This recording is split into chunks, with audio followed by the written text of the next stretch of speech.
see you're already recording. I started a while ago. I know. Yeah, let's settle into it. I'm observant, dude. Yes, we can just kind of edit whatever we need to edit. It's not like it's a big deal or anything. You did promise you could take 20 pounds off, right? So if I chop your body out, Yeah, really. to be a talking head. That's like my first wife. How do I get rid of 30 pounds of ugly fat? She wanted to decapitate me. Is that what it was? That's what it was, yeah. So, what are we talking about? SNC-Lavalin and the SNC. debacle that kind of ensued from there. Yes, the many facets, the many twists and turns, the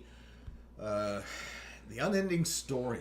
I think it was one of the, at least in my time, one of the greatest stories to evolve, that it really brought the level of, I'm going to use the word corruption, Mm-hmm. that the I'd government use the word operates on. incompetence. And that too, that the government operates on, Mm-hmm. especially in matters that of great interest to us, the public, and the use of our money. Yep. And Well, the other thing is the power of influence. Yes. Not even corruption in and of itself, which this was. I mean, at the root of it, we're talking about corruption.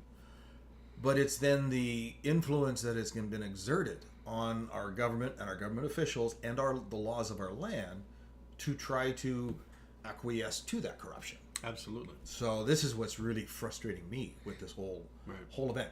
Well, and a lot of that kind of stems around the fact that we have a company, more than one actually in Canada, but this one has really highlighted the fact that we have companies here, much like the U.S. does, that have been positioned to right now where they are considered to be too big to fail.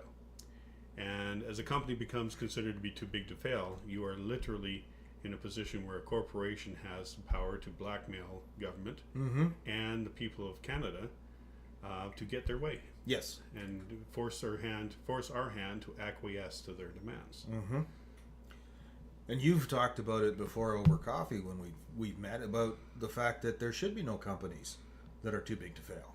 I think, we need to have an antitrust law at the least, but definitely formats in place to stop this from happening. I mean, we have a non-competition bureau or a competitions bureau in Canada. Yep, which is a toothless lion. It's an office with one guy in it. Yeah, it's actually more of a toothless pussycat. But Well, yeah, okay. Whatever the case may be. So we, even on that, when if you were to parse it down to that level, we don't even have a system in place to stop a company like SNC-Lavalin from getting to that point of being too big to fail. I mean, they merged. They actually ended up becoming who they are by merging two large companies, two large engineering firms. Yeah, SNC and Lavalin. Yeah. Back, I can't remember how long it was, but they were allowed to merge, becoming this behemoth. Mm-hmm. We don't have a massive number of people here. I think we have a population comparable to California. Yes. Okay. But we have one corporation here who has literally got the power to sway our Prime Minister and our Liberal Cabinet and our Liberal Finance Committee and our Liberal Justice Committee. Well, they've also been very smart, though, because I don't believe it would be any different if the Conservatives were in power, because they've been dropping money on both parties. Oh, absolutely. Equally.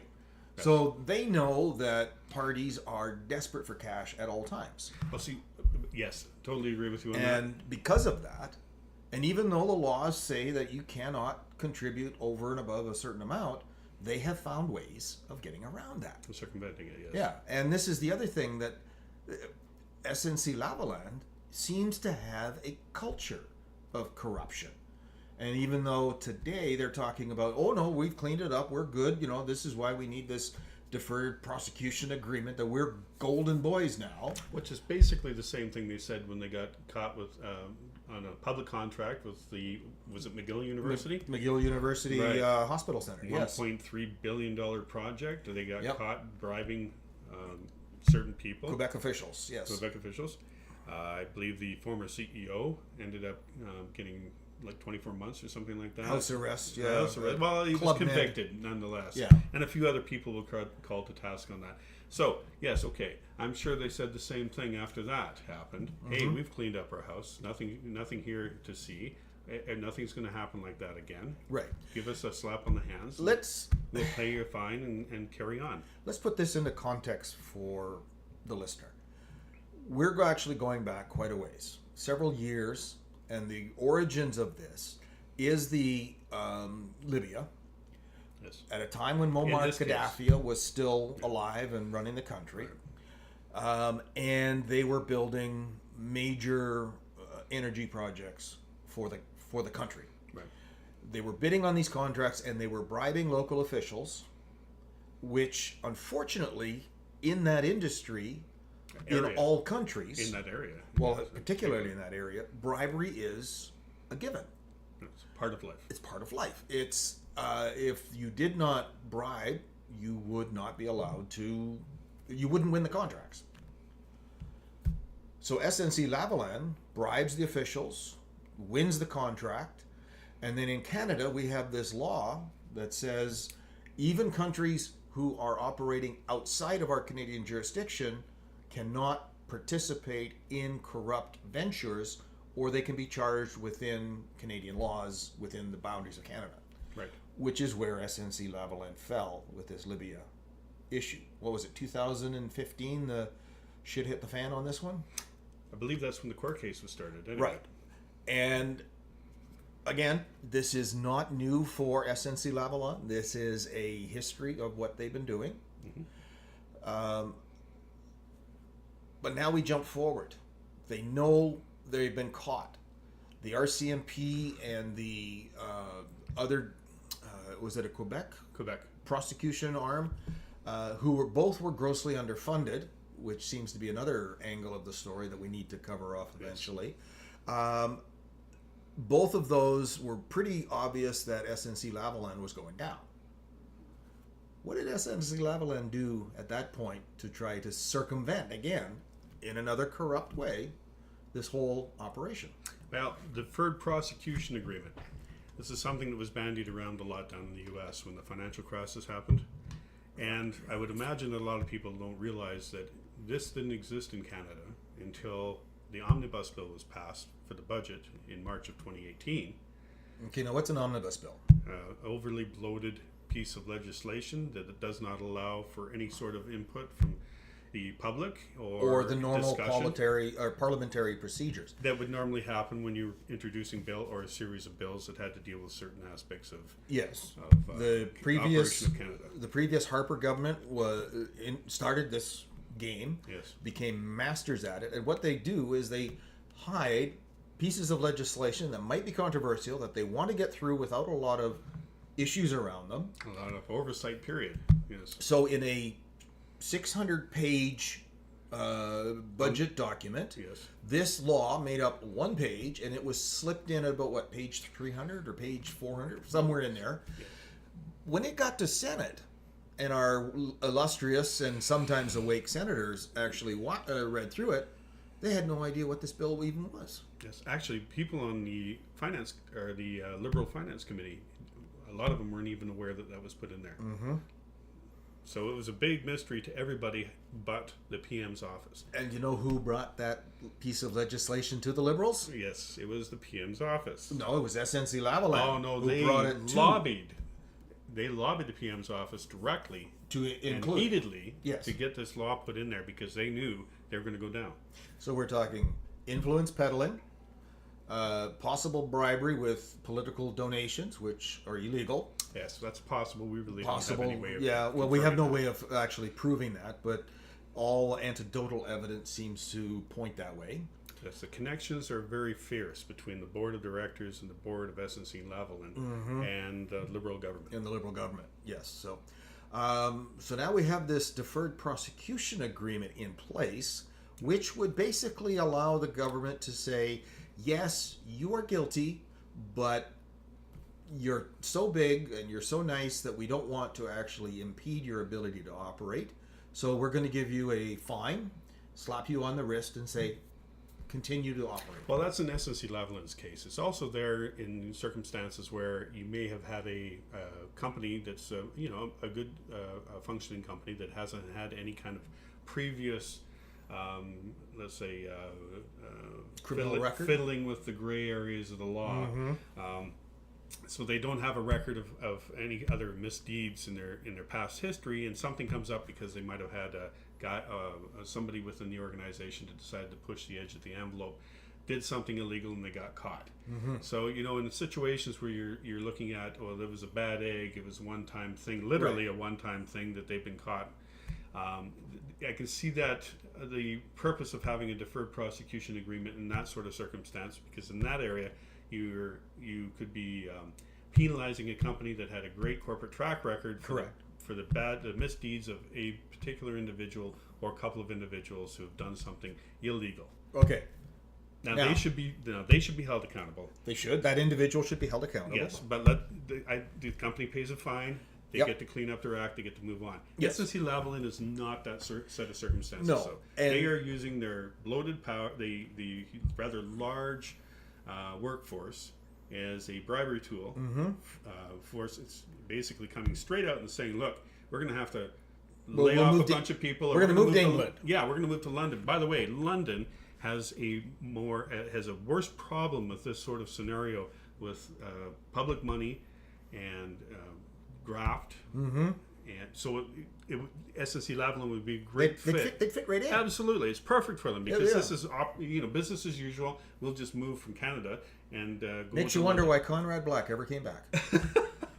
Which is kind of intriguing because Conrad Black just the other day came out with an article in I believe it was the National Post, basically saying, look, we shouldn't be doing this to corporations. These corporations, they employ a bunch of people. If they do something wrong, it's better that they pay a fine and nobody be held accountable because we don't want to interfere with the people who are working for that corporation. Yes. And nobody should really be held accountable for this, in essence. Now, I'm paraphrasing, obviously, to a great degree because it was a rather large article.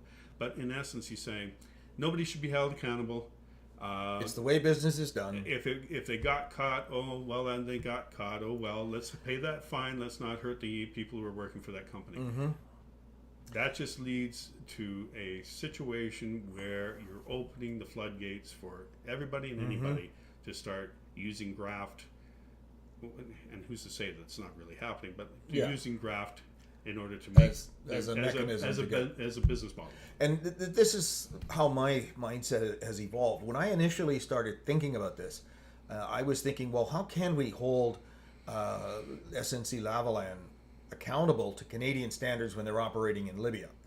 And the more I've dug into this, and the more I've thought about this, and the more you and I have talked about this, I realize that is a short-sighted view, because if you're looking at the ethics and morals of a company, if you are allowed to do this in Libya, what's to say you're not going to do it in Montreal with McGill University, or with a government contract in BC or Alberta, or the dam contract in Newfoundland. Nova Scotia or Newfoundland, don't remember off the top of my head. I think it was the Newfoundland one that was feeding power to Nova Scotia or New Brunswick. Yes, which almost bankrupted the province. The province, yes. Because of that. That was a combination of the Quebec one too, I believe, if I remember correctly.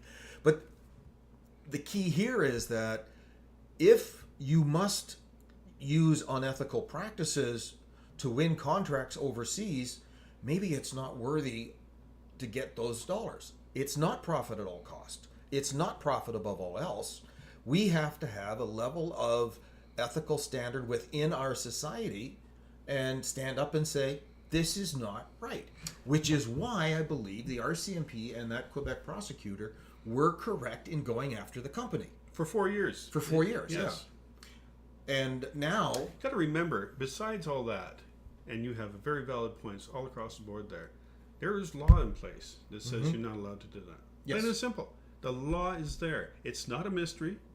These companies have all kinds of lawyers working for them, and so they know it's a law. Yeah, so it's not like like it just popped out of nowhere and bit them in the backside. It's not like the DPA, which was slipped in under the table. Popped out of nowhere and bit everybody in the backside. Exactly.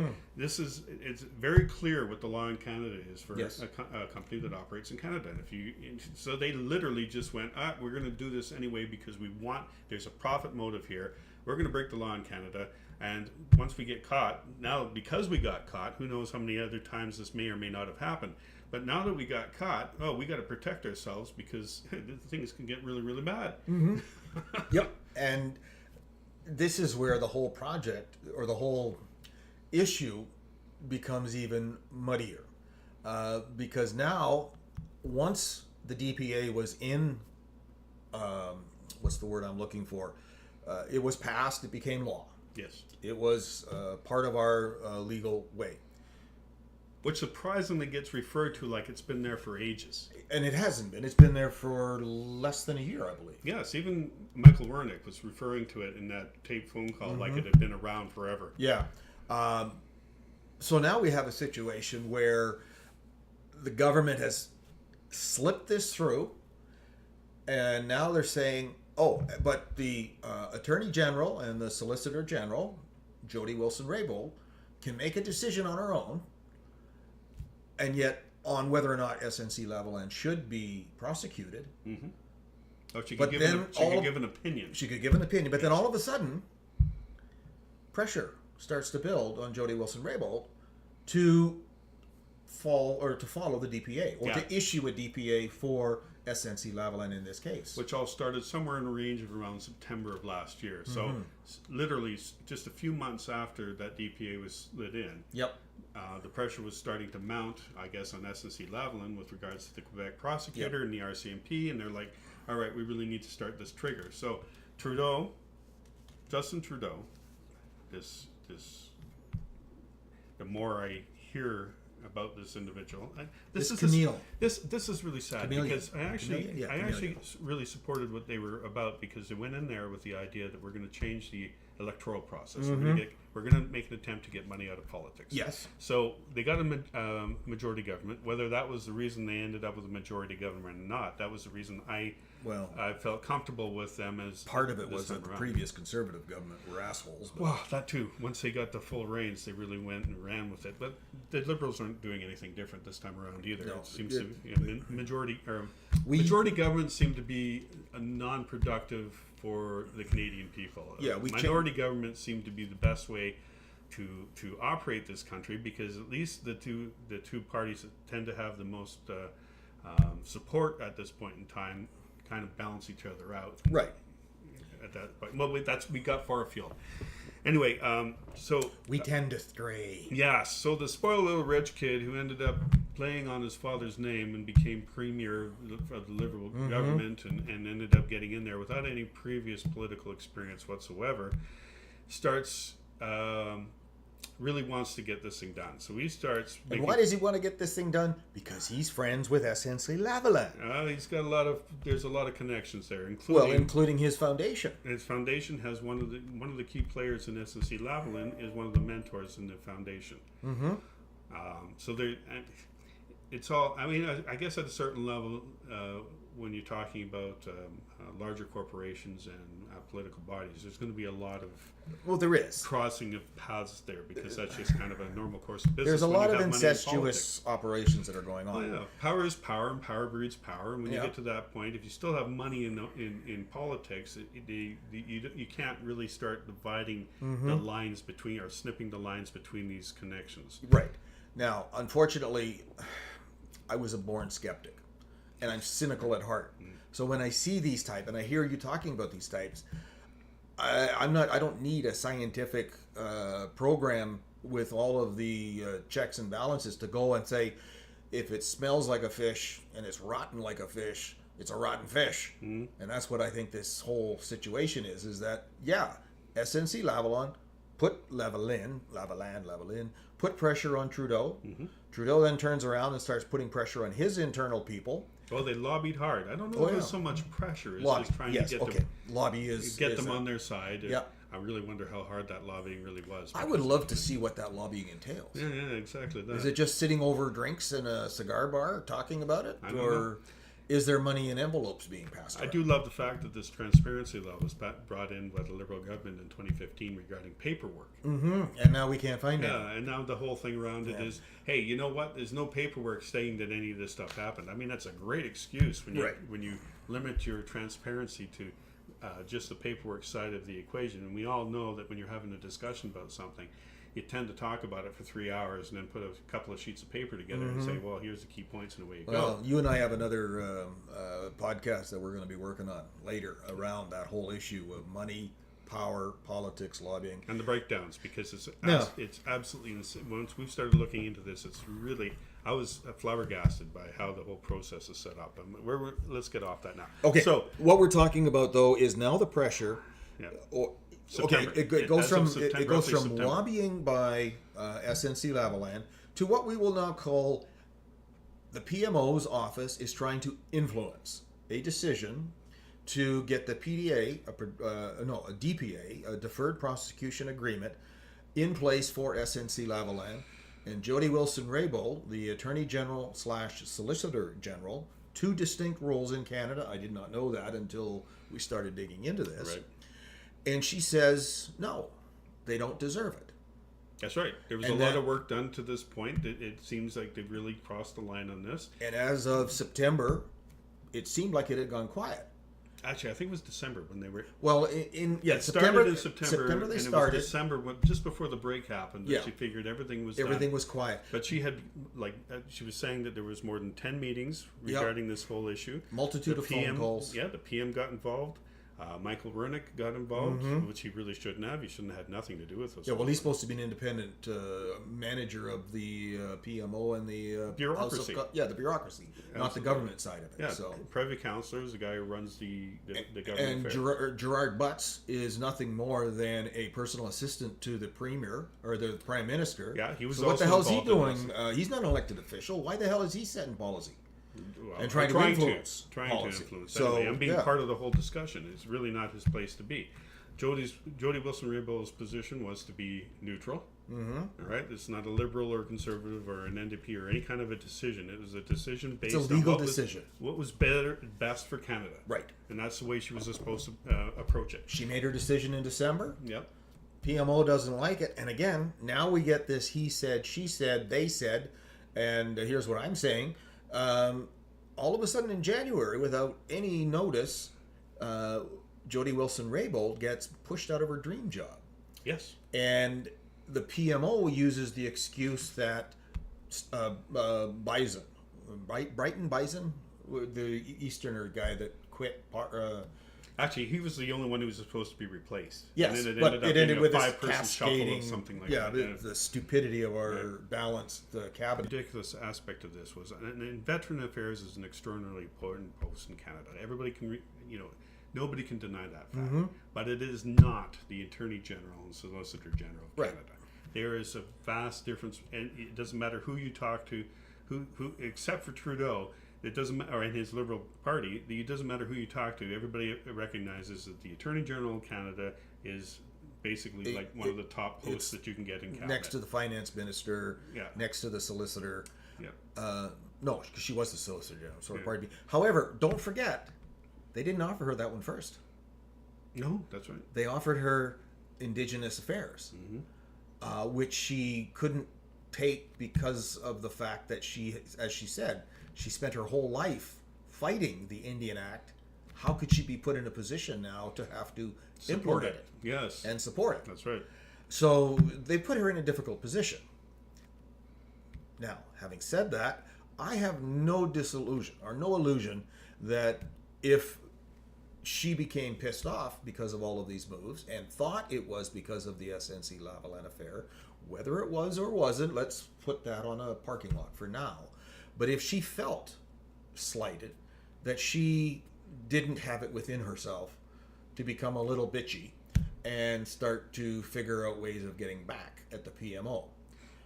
And because I don't think she's I have a great level of respect for Jody Wilson-Raybould and what she did. She stood her ground. She stood her ground. Yeah. However, and she did what she felt was right for Canada. And quite frankly, all things aside, I think she made the right move. I do too. Company But she broke drew the this law. out into the open in a big way, and she dragged it out in a big way. She did, but I don't know if she was actually the person who did it, because it was to the.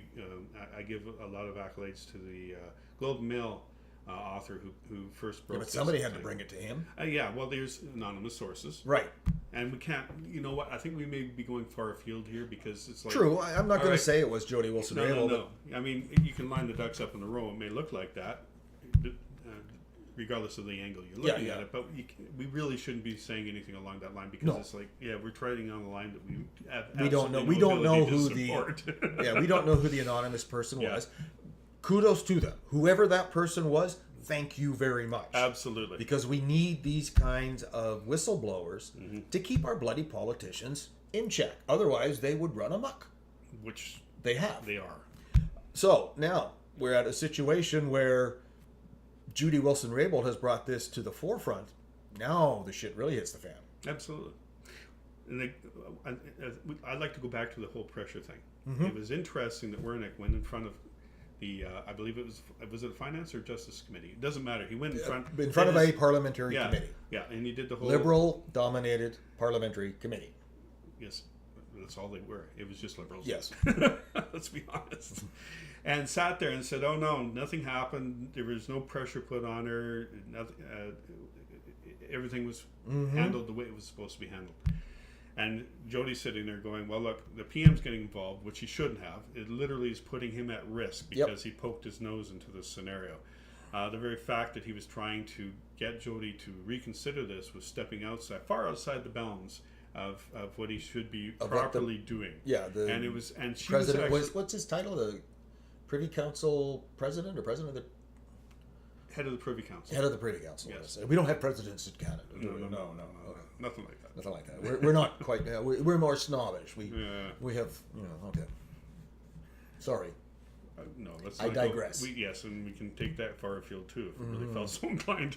Anyway, so he's putting pressure in. She's trying to protect him. Being Justin Trudeau, right? The PM. She thinks she's protecting him from doing something grossly wrong that's going to come back and bite him in the ass later. Exactly. So she's actually saying to Wernick, she's saying, tell him to stop doing this. This is not right. He's not doing the right thing here. Does the Prime Minister understand what he's doing? And how much jeopardy he can be putting himself in by poking his nose. So she's doing her job. Absolutely. And doing it very well. And trying to help the PM and everything along that line. As a citizen of Canada, I was quite happy to hear that she had actually recorded that conversation. I was too. It had nothing to do with confidential information or securities or Canadian security or anything else like that. This is information that we as the public should really be aware of and have access to and understand what's going on at these high levels and so we can kind of sort of see like what's going on. Exactly. But see behind the doors a little bit. I mean, you're dealing with things that are well, this is in the public interest. Absolutely. Because it has to deal with public money. Yes.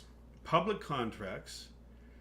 The Canadian brand. Our laws. And yes, and with a party that we elected into place. A party that ran itself on being more open, transparent, and ethical than the Conservatives were before them. Absolutely, right up until the time they threw that first omnibus bill. Exactly. And said, okay, but we're going to do this way anyway. So the fact that Jody Wilson-Raybould recorded that thing, yes, the Prime Minister was right in that it was a breach of trust. You can't trust anymore.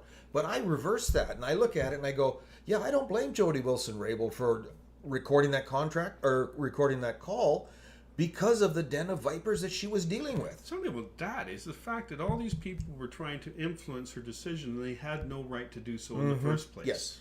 So I can fully understand getting a whole lot of pressure. Like, obviously, you got to be sitting...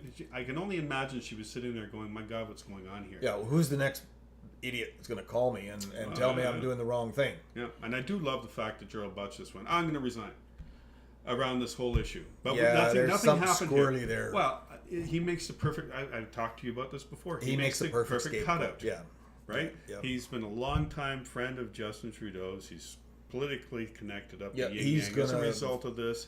He's been involved in politics. He's a political operative extraordinaire. Absolutely. He will end up with a job somewhere paying big bucks. He's got nothing to lose, and he allows the Liberal government to have everything to gain. Because they can go and say, if a lot of this information hadn't leaked, because I think he really jumped the gun on just because I don't think he expected or anybody expected this to keep devolving like it did. Escalating the way it did, yes. Yeah, well, okay, potato. Anyway, I don't think he... Big head, bigger head. Yes, exactly. I don't think they figured so much information would get out in the public domain that they wouldn't be able to utilize him as a scapegoat. As the scapegoat. Right. I got an idea on that one, too, though. Oh, please, yeah. I think Trudeau shot himself in the foot the very moment that he stood in that open air thing, and in his very condescending way that he talks to us in his slow speech pattern, and said there was nothing illegal, nothing wrong, nobody was doing anything. I categorically deny what was going on. When in fact, didn't he also say that he never contacted her regarding this issue? yeah, well, he said, and this is a matter of it may have been perspective. My office, but it wasn't me. Matter of perspective. There was no pressure put on Jody Wilson-Raybould to issue a DPA. That's his perspective of what pressure is versus what Jody Wilson-Raybould's perspective is. A lot of that came out in that phone conversation too, where Wernick was basically saying, "Look, if you don't do this, there's going to be problems." And Jody Wilson-Raybould was saying, "Yeah, I know how he gets his way. Everybody knows how he gets his way. Right. I have no illusions of what may happen to me, but this is the right thing to do, and I'm trying to. You got to tell him I'm trying to protect him in this. Yeah. Right. Yeah. So this is where I came up with the spoiled little rich kid, because that's exactly what the attitude around this whole thing sort of came out. He never earned his position. He got played on it basically on his father's name, which is, I mean, if you take when you get patronage inside of a corporation, and the son is all of a sudden nepotism stuck in a very, very high level and has all this authority, but he never earned it in the first place, and so he tends to act in ways that are, not exactly the way a corporation should really be run. It's the same sort of thing that came to mind when I was listening to this whole thing pan out. Oh, he's going to throw a tantrum. He's not going to get his way. He's going to lash out. Instead of doing this in a way that would be respectable and follow the proper course of action in these circumstances, which quite frankly would be, okay, Jody made her decision. This was the proper decision based on how what she's supposed to do in the office that she's in. We'll let it go. Yes. But instead it's like, she didn't listen, and all of a sudden she's been shuffled out of the dream job. Yep. She's been marginalized, and when the recording came out, which basically tipped the scales on showing us that what was really happening in there was exactly how she had laid it out, and totally contradictory to anything anybody else has said. Well, they basically turned to it. They turned to it and said, all right, you're no longer part of the party. You're not going to be running as a Liberal anymore. Find somewhere else. Yeah. And I was just thinking about something. Oh, the other thing that I find very, very frustrating about this, and I may open up a fireball with this, but I'm from Western Canada. I grew up in Western Canada. We do not have an appreciation for the way Quebec is treated within our confederation, and I will say categorically right now that I believe Trudeau's decision and the position he was taking was somewhat blinded by the Quebec factor. That yes, he's elected in Quebec, so he's got all those issues there. There are 9,000 people in Quebec, a lot of seats, a lot of people, but he's bending over backwards for a Quebec company because they're too big to fail, and if they are, break them up until they are. Yeah, why not bring SNC back to where it was and Lavalin back to where they were, and allow a little bit more competition in the marketplace? But it's like they're saturating it. Everything we deal with Quebec has to be this kit gloves because they may separate. Let the fuckers go. Sorry, that's my Western view. Do share how you feel about this. I will.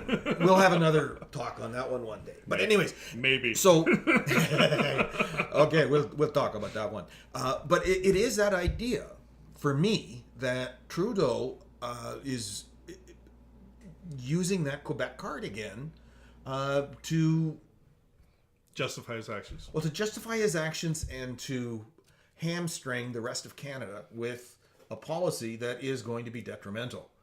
Yeah, we're talking. Got to go back to the fact that this is a company that bids on P3 contracts, which are publicly funded contracts.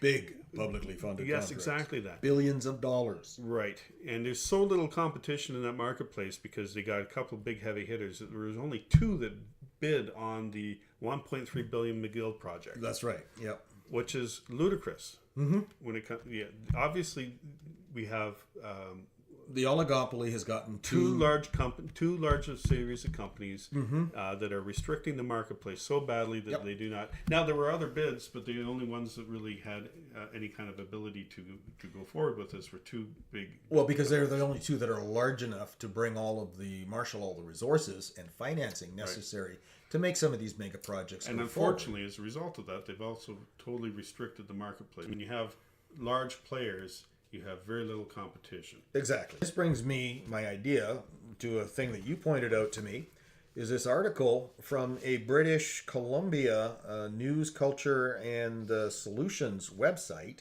called the TYEE.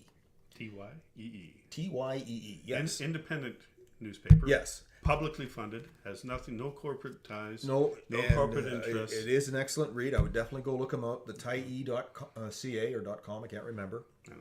It's in my computer, so I don't have to look at it anymore.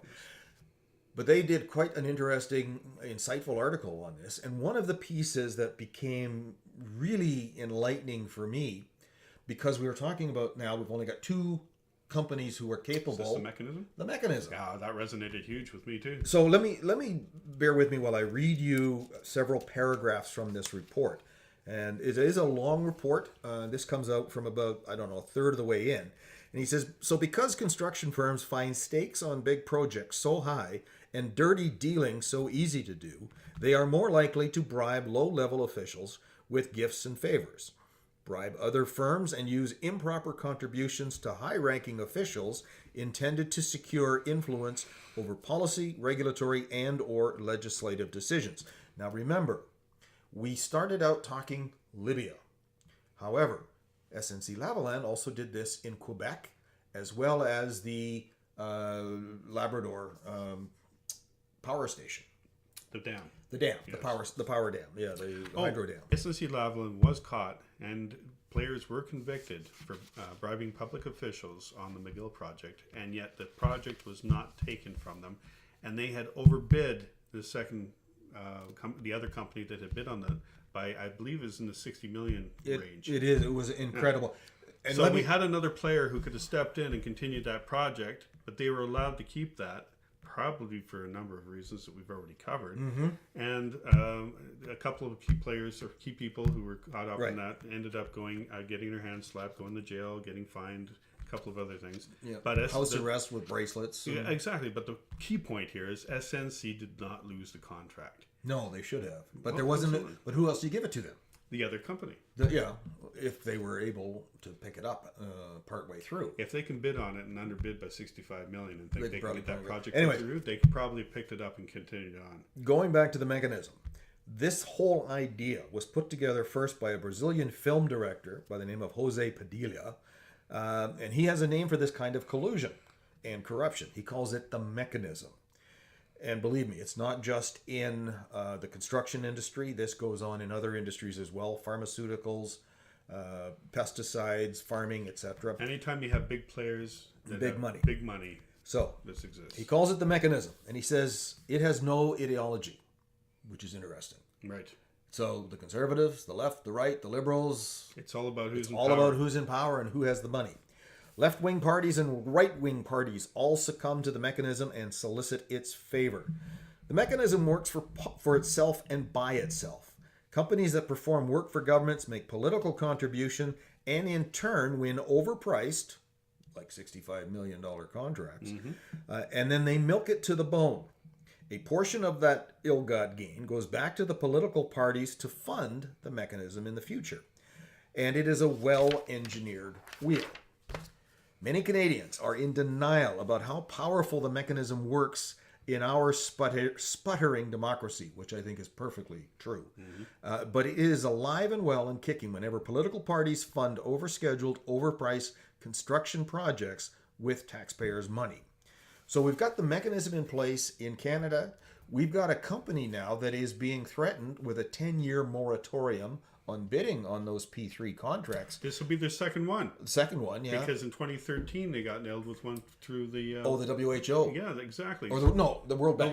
The World Bank, yes. Yeah. But the first one in Canada. Yes. But they've already been slapped on the wrist once. So there is a huge motivation for SNC-Lavalin to want this to go away, to have that deferred prosecution agreement. Well, they can't get access to any World Bank projects for the next 7 years. 2013, I think it went. Could you imagine if they were also, or 4 years, I should also say, restricted now from major Canadian government projects within Canada? They basically have very little to work with as a result of that. So Maybe they basically have to go to London, where they have this free-for-all public money system that would fit right into how they're operating anyway.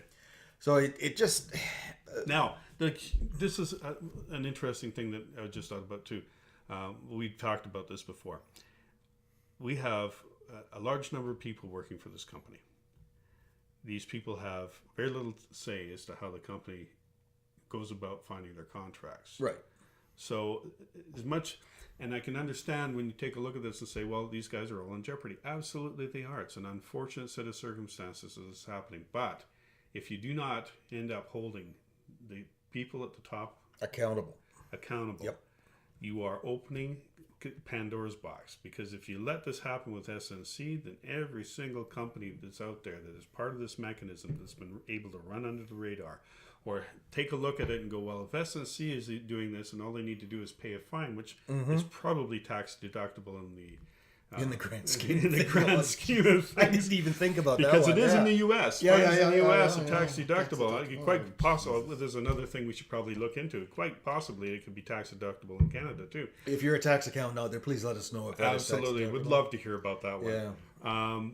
So accountability has to be in place on all levels, and if we don't have if you do not have a level of accountability on corporations, capitalism is probably the best structure for a prosperous economy and a prosperous country. There's no two ways about that. Other systems have been shown to be very lacking. There's a lot to be said about it, but capitalism run amok is detrimental and dangerous to everybody. Yes. So these there has to be enforceable layers in place to make sure that this sort of thing that SNC-Lavalin has been pulling over and over and over again stops. It is an unfortunate reality. With all corporations, not just SNC, but with all corporations. You're correct. Yeah. It is an unfortunate reality that we as humans tend to want to get the most utility for ourselves. We tend to be greedy. We tend to be selfish. And that filters into the corporate world where this mindset of I need all the money and the power and to the rest of the world be damned takes over. And you get people who run amok with it. Well, exactly. Plus you get compartmentalization too within corporations. So your power structure is set up where it can be very competing, even with inside the corporation, let alone outside. Trust me, I worked in one. Yes. Yeah. So if you start losing your ethical grounds and you start losing your a certain degree of empathy that needs to be in existence for socially responsible companies and long-term beneficial progress for everybody involved. You just are, like I said, you're opening Pandora's box. You're just basically allowing things to start running amok. And the frustrating thing is that they don't have to. They could be very profitable, maybe not to the level they are today, but they will be profitable by operating ethically, legally, morally, in a sustainable manner. Well, it all goes back to the fact, too, that the only reason they're able to do the bribery in the first place is because there are political people or people in the political system who are willing to take it. And well, that human greed. Exactly. What can I get out of it for myself? So it's a self-fulfilling prophecy as far as that's concerned. Yes. Because as soon as one is there, see, the whole system wouldn't even take place if people who are elected officials or people in politics weren't there or weren't able to or willing to take a bribe for the jeopardy of their position. Yes. Right. And simply because there are people there who are willing to do that and willing to cycle that money back in over the course of the mechanism, it becomes an intrinsic part of doing business on a day-to-day basis. Which is unfortunate. Wow, that's... So, I guess the question now is, where do we go from here with the SNC-Lavalin affair? And what's going to happen now that they've totally marginalized Jody and her one supporter, Jane Philpott, and they have the new Attorney General in place? Will SNC-Lavalin end up with a deferred prosecution that will agreement? be interesting to see. Slid in through the back door, where they do their best to make sure nobody knows anything about this, and the only people who would be able to say anything would be the Quebec prosecutor and the RCMP, who are underfunded and probably not listened to by the and who, federals. of course, funds the RCMP. The government. Exactly. So there's really no incentive to make sure that the RCMP is able to...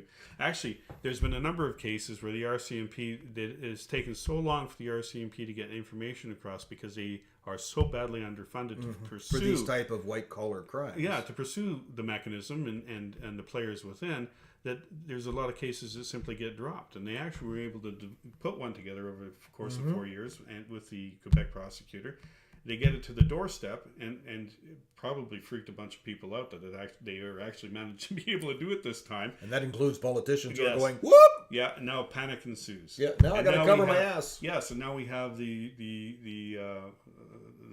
absolutely crazy mess we have going on here with influence peddling on a number of different levels, And both internally and externally. And for me, this whole affair has really disheartened me because I had put so much faith and so much trust in the Trudeau Liberal New Ways. I had been fed up with years and years of Harper and his antisocial conservatism. Ideology, yes. And I was looking forward to, despite the fact I couldn't stand Pierre Elliott Trudeau, I thought, okay, maybe his son will be different. And he looked to be... he definitely spoke. He spoke differently. Still, even back then... He spoke to it. He spoke to it. I wish the hell he had learned to speak faster and not sound like he's trying to... That is a political speech pattern. I know. I don't like Look it. at Barack Obama. Oh, I know. Nelson Mandela. These guys, there's a certain speech pattern That they tone slow it and right style. down. Well, no, and then you got Doug Ford's speech pattern, which is just idiot. Again, for another time. Okay. But anyways, that aside,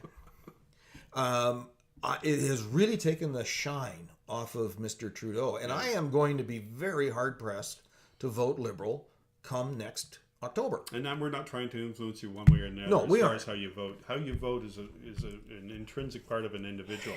The real reason we brought this, I wanted to bring this forward, and Greg wanted to bring this forward, was due to the fact that there was so much information with the way the news is done, and I don't know if we're going to impact anybody with this, but we just to get it off our own shoulders and get it, because we're so frustrated with this, we wanted to get it out there in a more in a more packaged coherent format that brought year's worth of or several months worth of journalism into, because what happens is you'll get the story breaks, and then something happens, and then something happens, and if you're following it along, somewhere along the lines you start missing what, and nobody talked about the fact that the DPA was put in. Well, that's the interesting March of thing. last year. Is that even now with the Jody Wilson-Raybould, Pierre Except Elliott, the Tyee, I think, was the only one, or the Guardian, one of the two of those. Yeah, the Trudeau and Wilson-Raybould split. Everybody stopped talking about the SNC-Lavalin bribery and the DPA. Which is what they wanted. Because if nobody's talking about it, nobody's paying any attention to Global, it, then they have the opportunity to slide it in there under the radar. That's right. Oh, man, we have short-term memory issues as a public, as a society. And this is another reason why we wanted to do this. We're trying to bring together all of the pieces. All of the pieces that are out there. We are trying to, in our own awkward, clumsy way, and we will hope to get better at it, bring all the pieces together and show you the entire picture about how it came to be, tell you a story in a way of how it came to be and like where do your it own might research. go. But what we wanted to make sure was that the fact that this thing has been playing out since, well, first of all, it started long before March of 2018 when the omnibus bill was passed, the budget. The SNC's lack of ethical Their criminal activities. Definitely started long before then. Yep. We did talk about the World Bank and the fact that We they talked can't about bid them, on yeah. the World Bank We projects talked about the anymore. fact that the RCMP started to investigate them in probably early 2015, and by sometime in 2015, charges were laid, and it first became public in 2015. Matter of fact, this Tyee article gives me a timeline, so just give me a second here while I find it. While he's doing that, and so taking a look at the broad picture as opposed to what's happening on a sort of a day-to-day level, and hoping that by sharing this information, people will be able to do their own research. It's not difficult, but you have to look at various different sources. Don't get locked into I only listen to the Globe and Mail or the Toronto Star, or whomever you happen to follow. There are a lot of different news sources that have done different aspects of the story, and nobody's actually put together a synopsis of the beginning to end of this whole story yet. I mean, the Tyee has been doing it kind of as they go, kind of like play-by-play encapsulation of what's happened this month or over the course of the last couple of months. So they've done a fairly good job of that. This article doesn't go into the timeline. It was a Globe article, I think we had that had the timeline. Oh, okay. And I don't have it at my fingertips right now. No, that's fine. Right. Oh, well, that's okay. But yeah, do your own research. Look at it. Read everything with a critical eye, because, damn it, it's becoming harder to know what is true and what is not truth on the internet. Well, this is something we want to touch on in another podcast too. There's a journalist, I'm not going to mention her name right now. She's been on a couple of TED Talks and was talking about the key things to watch for when you're reading an article to determine whether or not you're hearing nothing but opinion or actually getting into a fact-based article. And the challenge for me is that even reputable news sources can be manipulated by public interest groups and social media in ways that they don't even know they're being manipulated. So the news that we get, which we think is pure and bang on, is in fact not. Yeah, so that's for a future date. And this is not conspiracy theory stuff. This is just the way things are evolving at this or have time. evolved. Yes, exactly. So we're not going to come up with any solutions, or we're not going to make any recommendations on this. We will continue to follow this. Very interesting. I will be very interested to see what happens with Jane Philpott and Jody Wilson-Raybould. I hope those two ladies stay in politics. I've heard. Oh, they have to. In my personal opinion, these people have to. Yeah. They've shown. There's been a lot of news out there that's been trying to pick apart these two individuals. Oh, these people did this. Nothing is based on any fact. Yeah. There's not been any. It's all been opinion. It's all been, I heard, where they say that stuff that when you start hearing, you instantly know that it's not. You're not talking about the truth here. You're looking at opinions, and they're basically drawing stuff out of the air. And the fact that she stood her ground, was trying to protect the PM's office, was trying to do the right thing, was trying to act with integrity. Exactly. This is the type of people I think that we should see more of. Yes. And less lawyers. Oh God, yes, less lawyers, definitely. What is going on with lawyers filling up the MP slots all over the place? Do they not have the ability to go out and earn an income outside of being an MP? Well, there's already enough ambulance chasers out there. Sorry, that's my opinion. Yeah.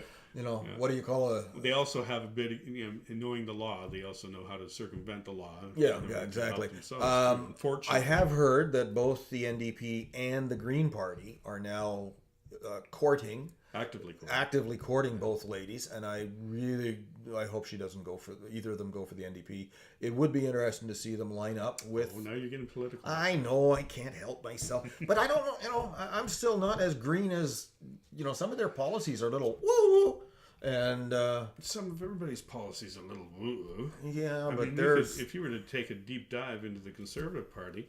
Oh, true. Yeah. And I tend to vote according to whatever issues are laid on the table at that moment, and what I support regarding where Canada's going, what it's suffering from, and what changes need to be made. And the integrity of the leaders. Absolutely. I have no faith in Andrew Scheer right now. I look at that guy and I just see. Oh, I love the fact that they're trying to take him to court now in order to shut him up about things. Well, no, he's challenging that. He wants him to. I know. I think it's great. I think Trudeau called probably. Their bluff, I think. On that one, I think he. Because if that did happen, a lot more stuff is going to come out into the public. And I think a lot of that has to do with the fact that the Liberal government put in that transparency law in 2015, and he's going to, he's going to pound that one to death. Yeah. I did not like their childish hijacking of the House of Commons question period several weeks ago. And I understand it must be frustrating to be opposition members and not be able to get your voice heard and being ramrodded by the majority government. But that just seemed childish, what I was witnessing on the TV, on CPAC and whatnot. I agree. And on top of that, I was extraordinarily disappointed at the level of the questions that were being asked when Warnick was brought in front of the committees. Yep. And they were really not investigative. They were more the lackluster questions that came pitches from the opposition too. Yeah. It's like, what are you just trying to be heard without like a lot of noise, very little substance. Yeah. Right. I know they were putting words out of their mouth, but there was nothing there that really sparked anything. That, just the simple stuff we were able to come across, just a couple of knuckleheads doing our own research into this, just kind of and it exploded. You just could follow so many paths. Oh, absolutely. And it's an interesting topic. It will have a definite impact on the October elections, I believe. I noticed when I was taking a look at the information how the different publications had a different angle that they pursued. Oh yeah, they always will, depending on their political bent and. So if you take the time funding to actually read into a number of different publications, you'll find the common thread. The challenge is that takes a lot of work, takes a lot of time, takes a lot of searches on internet engines. Yeah, perhaps, and it does take a little bit of reading, but this when you're talking, my personal opinion is when you're talking about something as politically important as what we're seeing evolve with the SNC-Lavalin debacle that we're looking at right now. These sort of things, I mean, you can drive yourself crazy if you try to nitpick every little thing, but when you're talking about something that is so integral to how corporations will operate, literally, it's going to set the course for how corporations are going to be able to operate in Canada. Yes. That you really need to take the time, I believe, to do a little bit of looking into it. And especially if you are going to be an informed voter. Yes. You cannot vote based on 30-second sound bites of news information. Well, you can, but that's not saying that it's the right thing to do. Well, that's the point of what I'm getting at here. And I think you've got to be, people have to get off this, it's them or us. Yeah, or one issue wonders. Yes. Just because they're, I've always been this, so I'm always going to vote that. Doesn't matter what their policies are. Yeah. The fact that they're going to try and dismantle the very fabric of what Canada's been running on for the last several decades. I'm just going to keep voting for them because that's the way I've always voted. Yeah. Exactly. And my family's always voted, or a little bit of. I'm hoping. Get away from the lemming syndrome and start developing some critical, independent thought. Critical thinking, independent thinking. Vote for what you believe instead of what you just trance yourself into. Right? Yes. That would be nice to see. I'm not saying that anybody's going to do that. I'm not even saying that you're trying to force anybody to kind of take that opinion. But boy, would it ever make a difference in our political landscape if people actually started doing something along that line, because we might actually get a situation where the Liberals came in with this getting money out of politics idea. We might actually get somebody in there who's actually going to go forward and do something like that, who aren't going to start trying to underpin the very fabric of what has made Canada Canada over this last several decades. And we can go on and on and on. Just and be informed, I think, is just what we're trying to get across here. Is be informed. Yeah. Help yourself to be informed. Yep. And question. And don't just take Pierre. I keep on calling him Pierre. I don't know why. It's because because I dislike that bastard so much. Or you have grown to dislike. I have grown. No, I disliked him when I was a teenager in BC. But that aside, it would have been nice if he didn't get into office parlaying his father's name. It would have been nice if it would have been nice if he had made an effort to actually be involved in politics before he decided. I am the son of Trudeau. vote me because I'm going to carry on the legacy, even though I have nothing to substantiate. I have the fact now that I have two- qualities to do so. I have now two very Cute doesn't cut disappointing. I know. Look at me. It hasn't got me anywhere. I can understand that. Yeah, I don't understand. The 2 points with the Liberals and Justin Trudeau that have really frustrated me and made me just want to pull what little hair I have out is the walking away from parliamentary reform, electoral reform, Right. and the SNC-Lavalin affair. Oh, And he going is back to really omnibus showing bills. himself, Yeah. and the Yes. omnibus bills, which are Ominous bills? Omnibus, not Yes. ominous. It can kind of go hand in either hand. way. They're not democracy. Yes, we need to get public discourse back into it. Yes, exactly. We need to have these things parsed out so people can take a look at it and go, no, we have an issue with it. And that's what in following this story through. Here's what's interesting. It's lazy legislation. It's Well, it really is, what it yeah. is. Eh? We're just going to pack all this stuff in. We're not going to Well, have it's any also discourse on avoidance. it. We It's just avoidance gotta put it through. politics.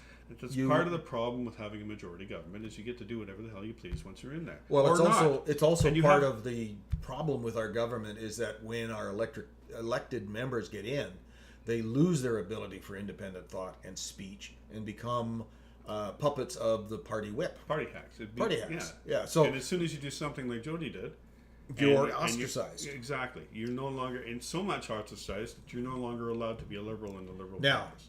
that's for another session as well. Yes. What I found interesting in going through this SNC-Lavalin affair, debacle, ethical crisis, is the fact that it started out somewhat simply as a criminal matter. Yes. It evolved into a political influence peddling issue with the DPA. Then it devolved into this issue within the government in terms of how much political influence should a province or a company have over the federal government and the legal processes and the ethical And Canada at large. Because really, that's what we're talking. We're talking a full Canadian scope problem here. Mm-hmm. Right? And now it is devolving even worse into party politics and party personalities where they're saying, I can't trust her anymore because she's going to be recording my conversations. And I'm thinking, well, if you didn't treat her like the way you did, she would probably have trust in you that she wouldn't have to record the conversations. Yes, I mean, if you want to take a step back and have a kind of like a sideways look at that, if a person has been put in a position where they feel the need to record a conversation because they feel threatened, Fearful about what might come out, yes, and certainly, be their position be threatened, be their decision be threatened, whatever the case may be. If you get to the point where an individual who has shown a great degree of character decides to tape a conversation basically to CYA or cover her ass, right? I think it's not hard to extrapolate the fact that she was feeling an immense amount of undue pressure to make something happen that she was uncomfortable. That she felt shouldn't happen. And she needed something that when the proverbial did hit the fan, she had cover for herself. Well, she could prove her position. Because, because from the right from when Michael Wernick went into that... And Gerald Butts. And Gerald Butts, everything that came out of his mouth was when the PMO circled the wagons. Yes, and the Prime Minister, he was saying one thing which proved to be totally opposite to what was actually going on. I find it... Geez, it almost sounds like the Patrick Duffy affair all over again. I find it very difficult to hold her to feel bad about what she actually did. Yeah, the comments that were made by the Liberal MPs who discussed that the day after were, in my mind, reprehensible. But they're after points. They're after points, If you see how Trudeau has handled this situation, anybody comes up and starts, or going after Jody is going to be like, hey, look at me, I'm doing the right thing, Mr. PM. No, but it also talks to party politics rather than constituent politics. Yes. And our party political system in this country is broken, and we need to fix it. The power of the PMO, which we have seen rise through Chrétien, through Harper, and now through Justin Trudeau, is too great. It's becoming like the presidential system in the U.S. without the two other balances. That's right. And it is wrong. And if we are electing minions to political positions who are not going to think for themselves and stand up when they believe and know something is wrong, then we have a serious crisis of political operations in this country. And I really do not look forward to the future if that is the case. Needless to say, I will be going to the political debates that are happening in my region, and I'll be asking the candidates some very pointed questions. Yes. One of the things that kind of really frightened me about this, well, frightened may be this too strong a word, but really made me feel very uncomfortable with the scenario that was unfolding here is the fact that two independent offices, the Privy Council and the Attorney General, did not. Well, the Attorney General's office, she did as best she could to represent Canada and be nonpartisan in her decision-making process and do what she felt was right given the set of circumstances that were put, and that is her position. But the very fact that Trudeau thought otherwise and felt that he had the right to try and pressure her to make this change, and then swung a big stick at her and totally punished her completely for doing what she was put there to do, as far as I'm concerned. And that Warnock was working as an intermediary, supporting the Liberal side of this story instead of being like staying completely out of it, which he should have done. Because he shouldn't have had a political motivation in there whatsoever. And her decision had nothing to do with him and how he operated as a Privy Councillor. He should have had nothing to do with nothing when it came to this. His name should never have even been involved as far as how the breakdown in government is concerned. Because that is a very frightening thing. Because now we have non-elected officials dealing with policy. It's not even him. The very fact that Trudeau put the pressure on and then basically pistol whipped her for making a decision that he did not like, and then he put somebody else in there, much like what went down in the U.S. with the Attorney General in the U.S. They put somebody in there who my guess is more malleable to what the whims of the idiot. We need change, big time change. Absolutely. Unfortunately, though, we talk about a mechanism here. The institution will protect itself. It has been. There's another topic for another talk. Yes, that's why the whole, when you have a party who has a majority government, and they get in there and they go, we're going to take money out of politics. We're going to make a change to how the political system is run. We're going to remove money from politics. We're going to make it federally funded. And they go, oops, we can't do it. We can't do it because it's just too tough. It's too tough. No, it's not. You have the majority, and if you really wanted to do it, all you needed to do is put the law in place and make it happen. The challenge was a massive bureaucracy running in Canada that would put everything that you wanted to implement into place for you. It is so sad to see so many MPs, first-time MPs, go to Ottawa with such an energy, enthusiasm, drive, desire to do the right thing, and within one term in power, they are beaten down.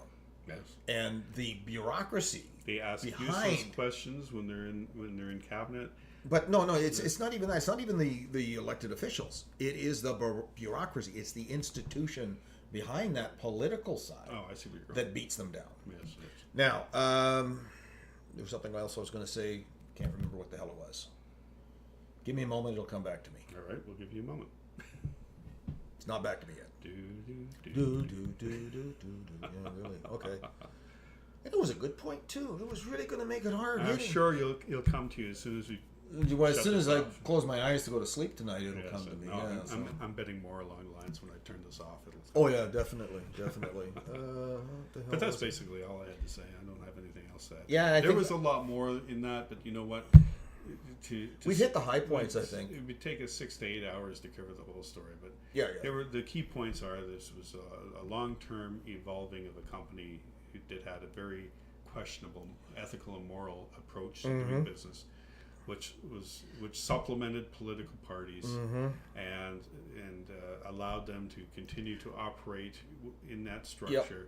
And now it has pulled the Band-Aid or pulled back the curtain on the operations of some of our political being. This is probably the most positive side of what's going on here. If people take the time to do the research into this, it is really showing. It's showing the what is actually going on behind the scenes in our. It is probably our first really good look at how the corporate mechanism in dealing with our elected officials operates. And in the particular, money that is in our, we don't have lobbyists like they do in the States, as I'm aware of. Yeah, no, they use bribery. They use bribery. They don't need to have that middleman. They Well, just we go still- straight to paying them off. I'm directly. still frustrated. We still need to get money out of politics in some way, shape, or form. Lobbying needs to be more open and transparent. Totally. I don't think it should be available at all. Well, I think policy should definitely be more open than it is. Yeah, So public opinion can be brought into that. Unless you and I pay $400-500 a ticket for a plate to go see a politician, well, that's a cheap plate. that would be a cheap plate. We would not be able to actually influence. We could go. When was the last time there was a town hall meeting in our area to talk about anything policy related? When there's election a vote time. coming up, yes. Election. They should have those once every 6 months. You could have one for citizens, and you could have one for corporations, but they have to happen in the open with media there, with people ability to talk about all of the issues, all sides of the issue, the pros, the cons, the pluses and the minuses. Get it out of the back rooms, where as soon as you do it in the dark, there is too much chance of nefarious, underhanded, immoral, illegal, unethical practices coming into play. I would also like to see a lot more publicly funded news organizations. Yes. Because this corporate funding of news organizations has definitely put a slant on, I'm not going to say all journalists, but a lot of journalism. Yep. And I am so sick and tired of seeing of news articles literally being called opinion pieces, but touting themselves as actual news. Yep. We hope you've enjoyed our little discussion here. If you did, please leave us some notes in our comments. Greg will be reading those. So. Yes, I'll read those very fully. I don't want to go crazy. So. I will not reply to you, but I just know in my heart of hearts, I'll be saying, what is that idiot saying? No, I won't say that. We're going to edit that one out. All right. Anyway. Are we done? I think we're done. Done. See you later. Bye. We'll talk to you soon. Stop by.